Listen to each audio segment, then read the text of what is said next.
Thank you for joining me today for the Fans First podcast. I am lucky to have a guest on today that I have a personal relationship with and have actually been around quite a bit, have gotten to see this guy grow into not only the professional athlete that he grew into, but also the entrepreneur that he grew into.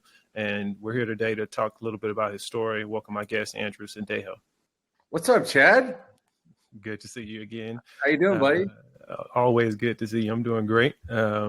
Trying to really figure out, I think a lot of people in the audience may know who you are from your time in football and the things you've done in your life and career, but give them a little kind of quick background of who you are and kind of what you're doing now since, you're kind of transitioned from playing sports as your official career. Yeah. So I'm Andrew Sendejo, originally from San Antonio, Texas.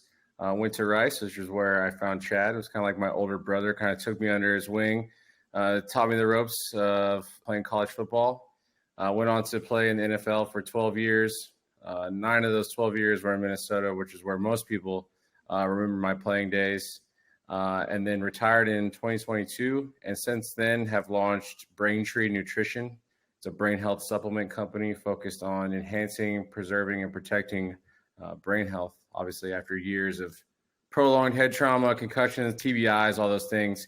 Just wanted to make a line of safe and transparent and efficacious products that were backed by clinical studies, proven to be effective. And so I've been working on that full time since I got done playing. So it's been a really good, really fun challenge, learning a lot, getting upset a lot, getting the small victories, small losses, but just like anything in entrepreneurship, just continuing to chip away at it. So yeah, man, that's what I've been working on. That's what I've been doing full time and just staying busy with that.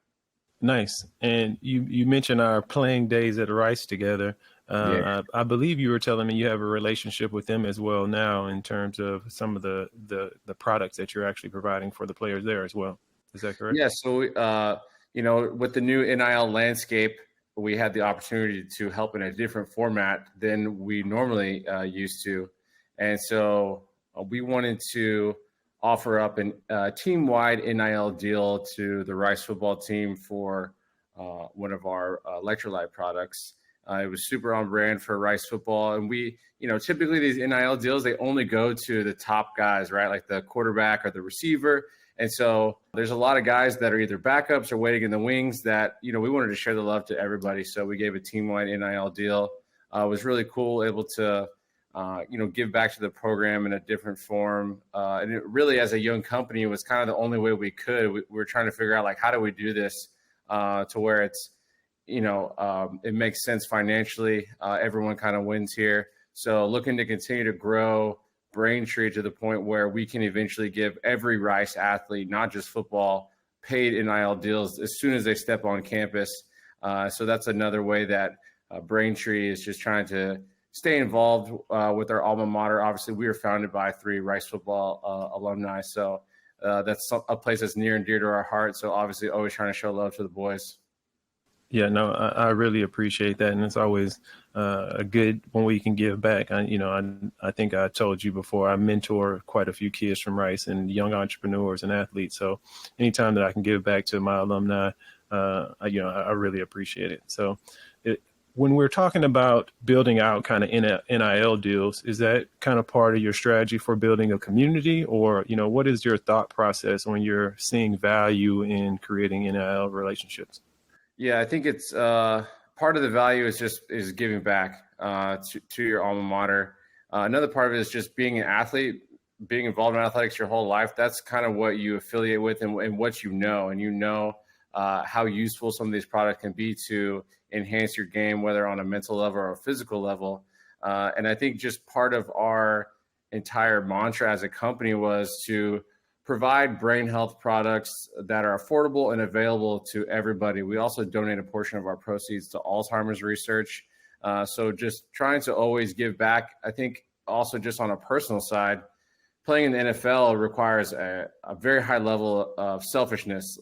Everything that you're doing for football, you have to put first. Your training comes first. Your nutrition comes first. like, sorry, I can't make that trip. I can't make that party. I can't make that dinner because I have to get up early and train. And a lot of times just in my NFL career, just internally kind of had the thought process of I have to take care of myself before I can take care of others. And it's such a short lifespan and such a short career. I really just went all in on that. And so now that I was able to, kind of accomplish more than I even thought I would, now is my opportunity to help others and give back. And so while growing the business, always looking for opportunities to sponsor events, to donate to events, to donate to NIL deals and whatnot, and just trying to be involved everywhere that we can. And I think that's a big part of community is just, you aren't coming across as just another kind of slimy company that's like, okay, how do I make as much money as I can? Yeah. More of trying to help people and trying to help people with their brain health, trying to help people wherever we can just to live a better life, have more longevity, feel better. I think even at the age that we're getting to, I've, starting to see my mom and dad get older, and you start to really take some of those things very serious on trying to be preventative in nature with a lot of things versus in our society, we typically wait until it's too late and then it's already on us. And then we're like, damn, like I gotta, now I have to figure out how to solve this problem versus being proactive with it on the front end. And so that's where we kind of come in, trying to educate people and let them know, like, don't wait until it's too late to take care of your brain health. Start taking care of it now. Got it. And are there any other schools that you're, interested in working in, or, is that a demographic that you're looking to kind of target, like the collegiate athlete? There are not on a team wide basis. Obviously, we wanted to just show love to Rice on that deal. Other than that, it's more of like select players that we either have a relationship with that either represent the brand correctly, that kind of align with our brand guidelines and what we're doing as a company, versus just kind of, like, hey, we'll send you stuff, just post it. We want to get athletes that, I think embody like what we're doing as a company and represent our company well. But I think it's just another way that we're trying to give these young players opportunities that we didn't have when we were in college, and try to help kids out in a way that's, I think when they get out of college, let's say they don't make it to the NFL.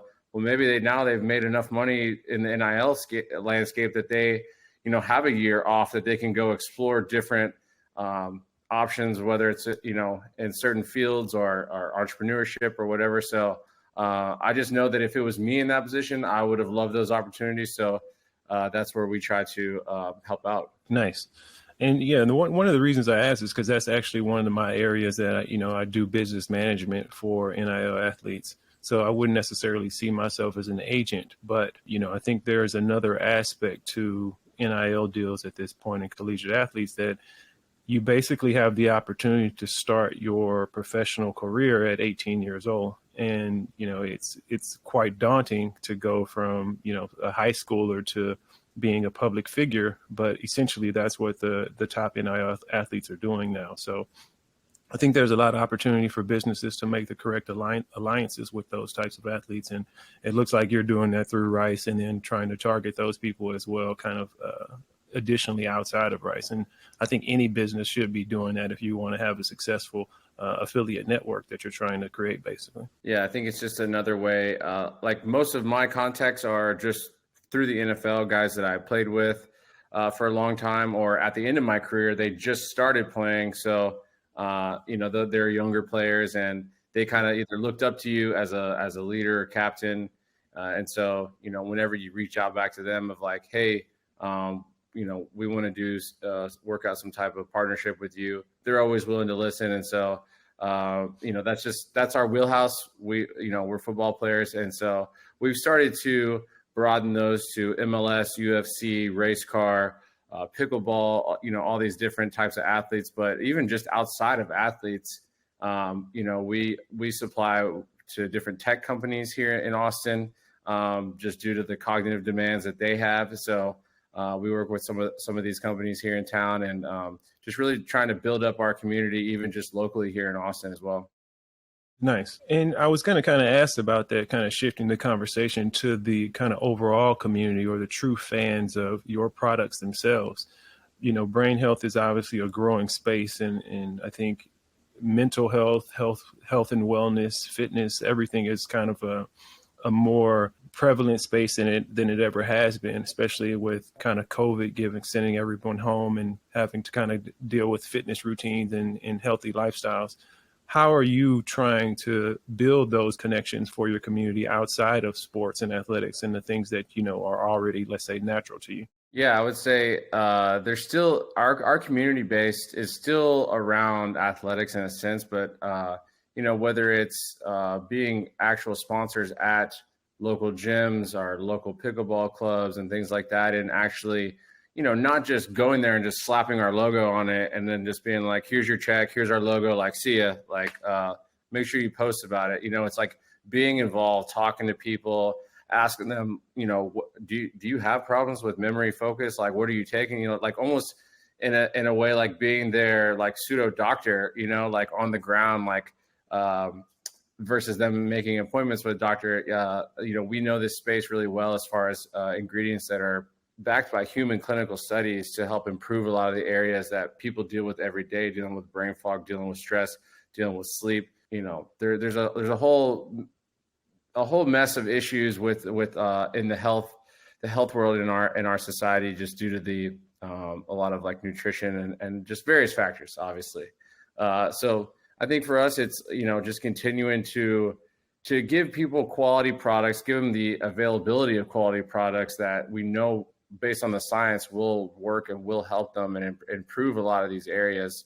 And I think that's like one of the best ways of building your community is that you're trying to help people. When you really break it down to like the bottom line, it's like, look, we're here to help. Obviously, like, this does cost money, so like you have to buy it. I wish I could just give it all away for free, but I can't.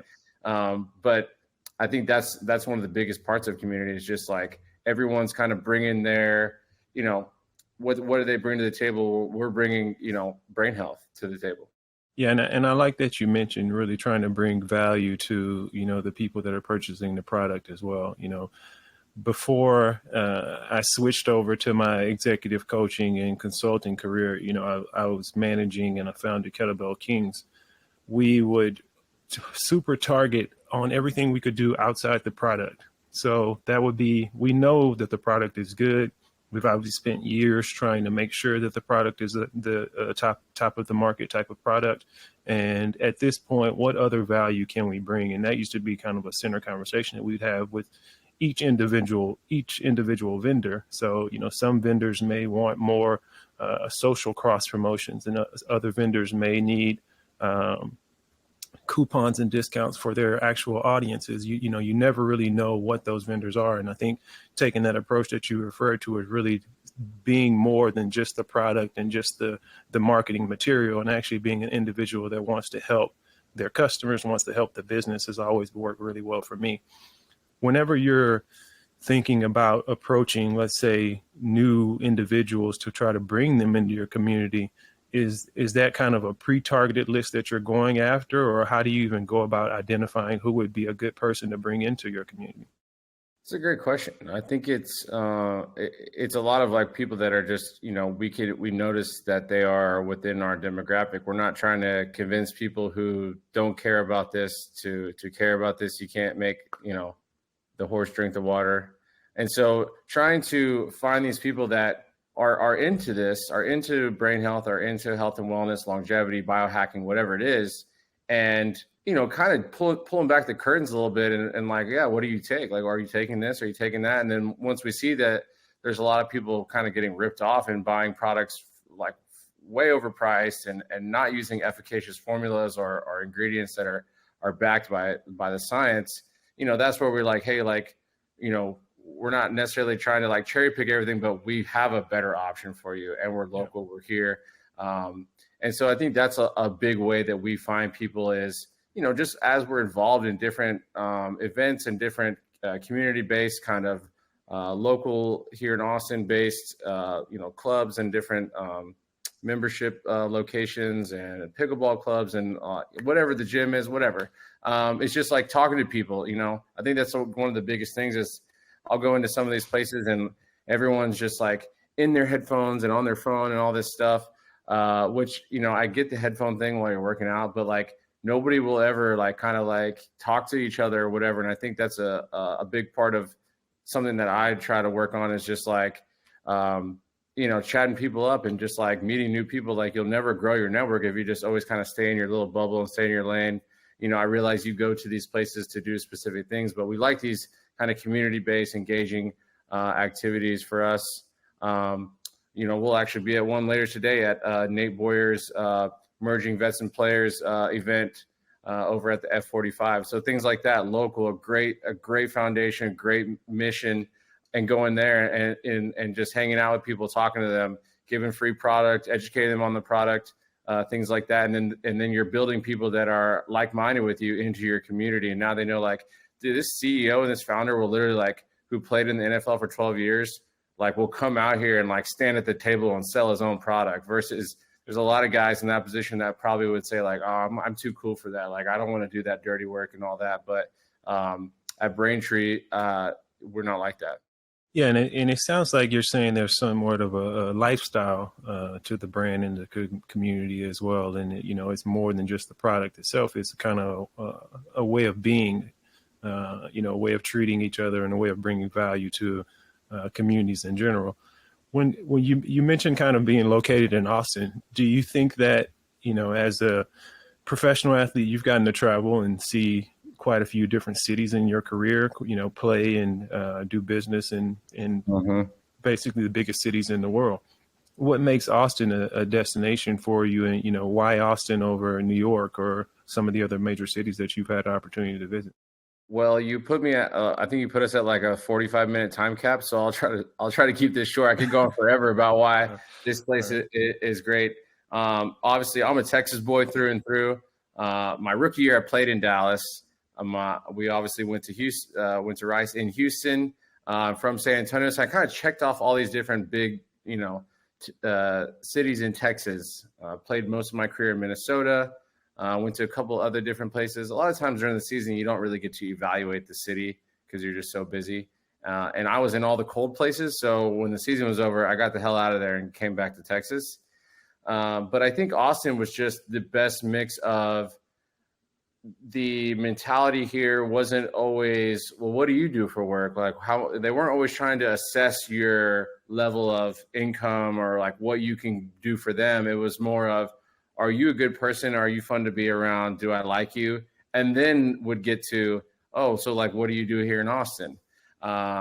It was the best place for me as a young pro athlete that I saw the city growing rapidly. Every time I would come back for the off season, there was new buildings going up, new tech companies. Things were just growing really fast. I met a lot of great people here. Still close to home, still central in Texas. I can get everywhere. You know, I like being central either way, just so you can kind of get either direction you want. There's no state income tax in Texas. You know, the weather, it gets super hot here, but you know, I think going to anywhere else, there just wasn't as much opportunity. It didn't feel as home as it does here. And so I've been here for almost 10 years now, and it's been home to me. And I think it's the best spot to be because of the mix of all these different diverse kind of, you know, business models that are here, whether it's tech, whether it's real estate, whether it's just like entrepreneurship in general. So it's a great place for even as a young brand, a young entrepreneur, a young company to put all the pieces in place and connect all the dots for different areas that you need, you know, and just constantly, I'm constantly every week meeting with someone or finding somebody that has done these amazing things in business and even in my CPG space and supplements and whatnot. And so I have basically free access to mentors all within my little bubble here that I get connected to. And I think just being a Texas guy, being, you know, Rice based and you know, looking at doing my MBA at UT, you just kind of are meeting all these people that will kind of be in this area for a long time. I know I'll be here for a long time, or I plan to be. So it's just it just feels right. It just feels like the best place it has the best opportunity for what I'm doing and for who I am as a person too. Yeah, and you don't have to convince me. I'm sure you're convincing some audience members to move to Austin right now. But I tell people all the time, I lived in Houston for 8 years after college, worked there, worked downtown Houston, real corporate America life, moved to California for a year, wanted to start my business in California. Literally went from Sacramento all the way down to San Diego, looked at every growing town in between, and there was nothing like Texas. There was nothing like Austin. Every town there was dying in compared to Austin in terms of development and new money coming into it. And like you're referring to, kind of the energy around entrepreneurship and kind of ambitious people and open-minded ambitious people, I think is a good way to put it, because it's not the stuck-up crowd that you would see in corporate America in Houston or downtown Houston. It's more of an open-minded, how can we work together to build a better world type of mentality. And I loved that when I moved here. I really kind of fell in love with that, and I've been here since, and I've only seen it grow. So I think it's like you said, like I've gotten so much free advice that most people would have had to pay a ton of money for consulting for, that people are just willing to help and just good, nice people here. Yeah. And I think it speaks to the city itself. I tell people it's a reason I think UT does better than A&M in terms of building a community and building a nationwide community. So I think A&M they get great talent, and they get, it's a great school, but I don't think that College Station will ever be Austin, and it's a different mentality. And I think that's also what makes UT UT.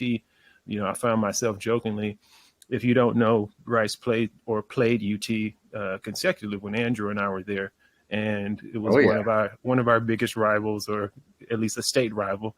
Wasn't really a rivalry when you lose the games, but I still can't find myself to this day to wear UT gear or UT anything. Like if I go to a UT event, I'm wearing neutral colors. Like that's it. I'm not same here. I don't even like that. I don't even like that color. Like I do love, kind of the community that they have, but I'm not gonna rock any Longhorn stuff. Yeah, same here. My cousin actually plays volleyball at UT now, and I went to her games recently, and I was like, I still can't wear the shirt. I put on a gray shirt, so that was close enough. It was Rice has gray in it, and UT wears gray sometimes. But I think the point is that you can respect what the community has built, and when you're trying to build a business, in my mind, you're trying to build something like that sort of fan base, the type of rabid fans that will tailgate for 4 hours before a game, not even to go to the game, just to be a part of that community. And I think businesses do well by learning that stuff. I think you and I at Rice got a lot of opportunity to learn in some of the courses that we took about, sports marketing and marketing yourself in general. How have you taken the sports part of marketing yourself and try to transition that to the business world and the business marketing of you yourself as Sendejo, but also of the brand, Braintree Supplement? Yeah, I mean, luckily went through a very extensive sport management program, business program at Rice. And, there was a large gap of me going from school to going back to the real world. So kind of a lot of my first 6 months out was like almost reprogramming of getting back into kind of like this business, almost like school mindset of almost like turning back into an academic of like, okay, like I need to kind of relearn some of these things. I had to study a lot of different terminology, different words, different I kind of almost got a, semi business degree, like within just like trying to revamp the business, get it going, get it up and going. Obviously I'm nowhere near expert. I'm still learning every day. I call Chad like probably twice a week and bug the hell out of him and get him to answer all these questions for me. But I think a lot of what I got from Rice was just learning to manage this huge like workload of school and sports, and being able to, use your time efficiently, effectively to make sure that you're being efficient with what you're doing. And also, I think just being able to handle the stressors of like, okay, I have to be up super early. I got to go to this workout. Then I got to haul ass to class. I have a presentation in that class. And then I have to go here on the other side of campus. And then I have to have a test in my 1:30 class. But then I have to be in meetings by 2:00. But I have to be dressed and ready to go in meetings. But I might need to be ready to stretch and like roll out because like we're going to go right into kickoff period. Like for this, I think you just start to, a lot of it was you learned how to kind of format your day and your schedule of like being prepared, being ready to execute at a high level in all these different areas. Like, as you know, at Rice, man, you present in front of the students there. Those kids are so bright, so smart. Yeah. You can't have any slip up, right? Like, otherwise you're going to get exposed. And then you would go to practice and it was the same thing. Like, if you didn't know the plays, if you didn't like prepare correctly, if you didn't study, you would get exposed. And the difference was on the field, you would get MF'd versus like in class, if you messed up in a presentation, they were just obviously like, there's probably students there like probably making fun of you or laughing at you. But I think a lot of what I took from Rice was just learning how to really grind it out, of how to work long hours on a very high cognitive level, on a physical level.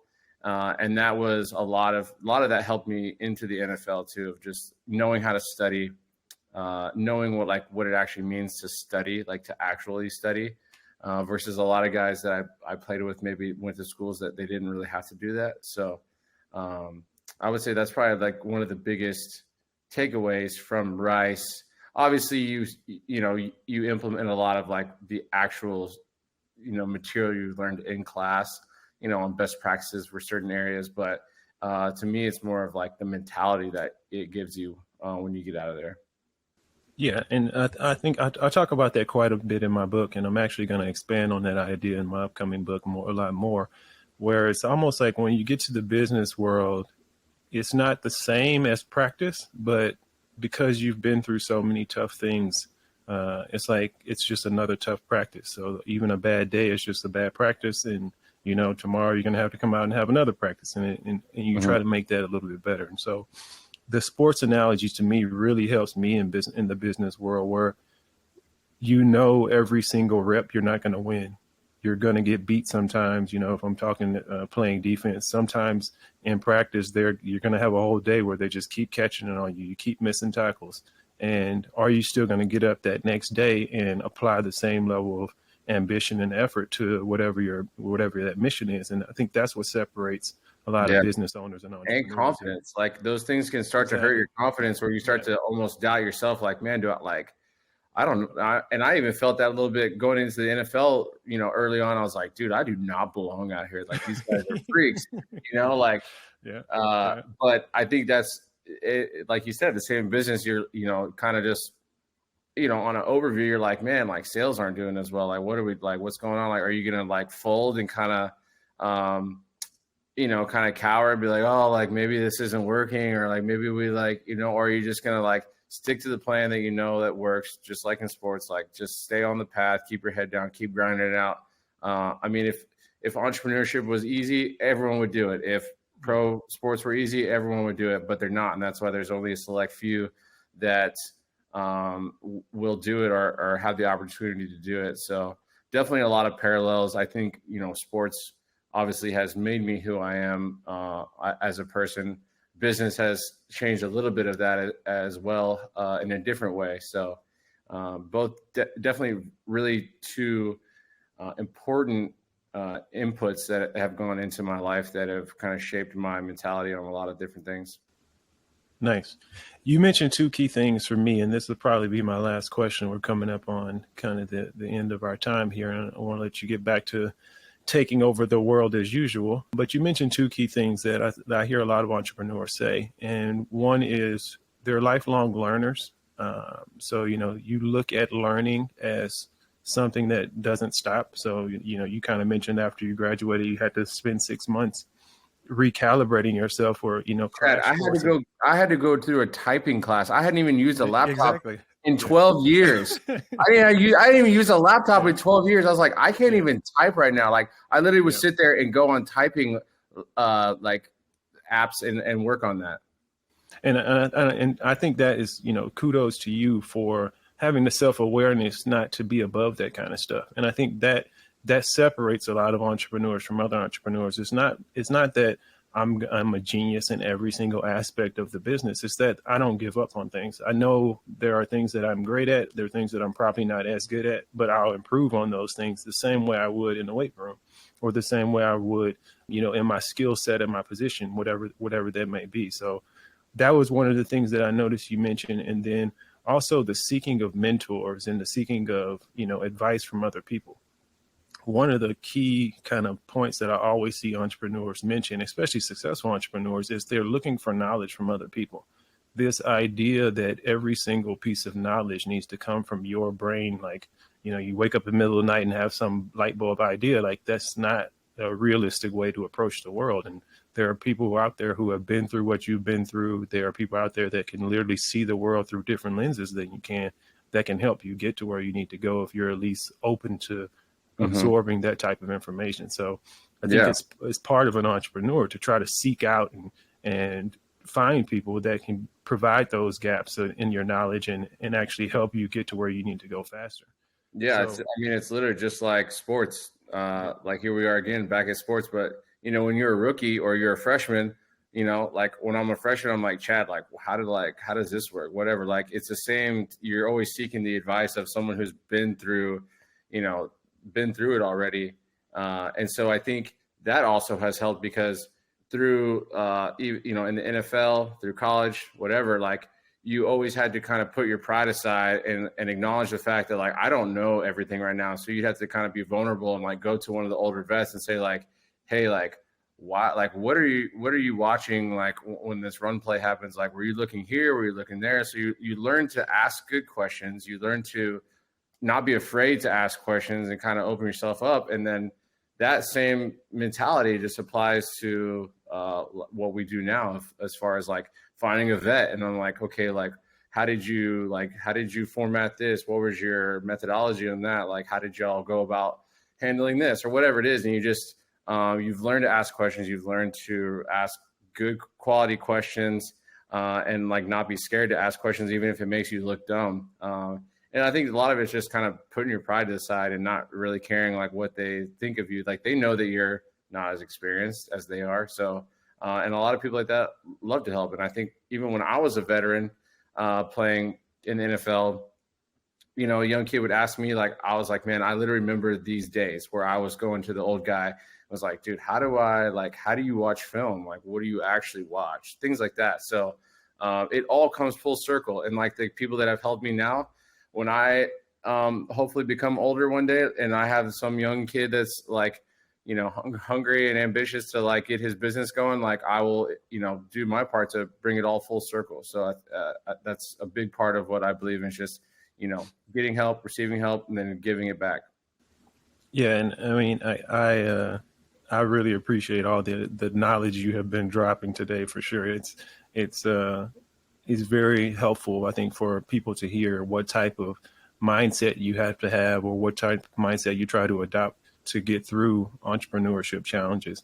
Andrew Sendejo, multimillionaire NFL pro athlete, taking typing classes, to me should tell you like the level of commitment that's required for it. You have to be above your ego. You have to be above your own personal kind of things that will get in your way of achieving your goal. And kudos to you for kind of recognizing that early and kind of being able to do whatever it takes to get there. If you had to be kind of in your parting words, if you had to give advice to, young or even anyone that's kind of trying to achieve their goals in entrepreneurship, what would you really say is kind of the key thing that you think they need to know going into it? Yeah. So I get asked this question a lot, but about the football side, but I implement that into the business side too. And it's play with confidence, because whenever, being a 2-star recruit, I didn't play with the confidence in high school that I would have been a 4-year starter at a D1 school. You know, if I would have known that, I would have played with much more confidence. Like, I belong here. Like, I'm the man out here. And then even the same thing in college. You know, you can only evaluate yourself at a school like Rice kind of against your peers. Really, you can kind of see stats and different things, but you don't really know how you stack up against, you know, these big programs. And you know, if I would have known in college, like, man, I'm going to go on to play, like, I am at the level of like a NFL starter that can play for 12 years in the NFL, I would have played with much more confidence. And then even in the NFL, you know, kind of being on the bubble, like just scratching and clawing to make the team, to working my way up to being a solidified starter, same kind of thing, like, hey, I belong here. And so I kind of feel that same way in business, is like, okay, like my business is just getting going. I'm kind of like, you know, a young player, young rookie kind of in a sense, but, you know, knowing that I have a quality brand, quality products, like playing the business game with confidence, like I belong here. Like, I know I can play with all these other like big name players out here. And so that's kind of that's what I would say. It's just approach everything that you do with confidence, like you belong there. And I think that will help you and expedite the process of you being there and rising to the top. Yeah, no, I love that. Playing with confidence and having the confidence to take the next step and make movements, take action, move forward. You're going to make mistakes along this journey. There's going to be some falling in order to get to the point that you can run swiftly through these obstacles, especially modern entrepreneurship, especially as fast as the technology is changing, the digital landscape is changing. You'll never face the same day twice. And the challenges that you conquer this year will just be replaced by new challenges next year. So getting yourself to the point where you can confidently tackle those things, I think, is a crucial thing. And I'm glad you referenced that. So there you have it, ladies and gentlemen. This is Andrew Sendejo, Mr. Play with Confidence, Braintree Supplements. Tell the people kind of parting words where they can find and learn more about you. Yeah, you can go to BraintreeNutrition.com. You can find us on socials at Take Braintree, but go check us out.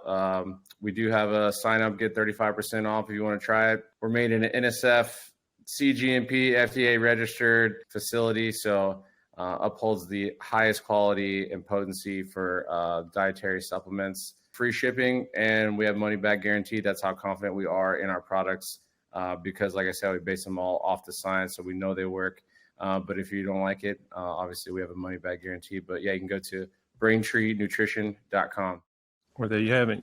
Andrew Sendejo, Braintree Supplements. We really appreciate you having you on, and hopefully we have you back one day to catch up on what you've been doing. But thank you. Yes, sir. All right, Chad. Appreciate it, buddy. Thank you. Good seeing you. Later, bro.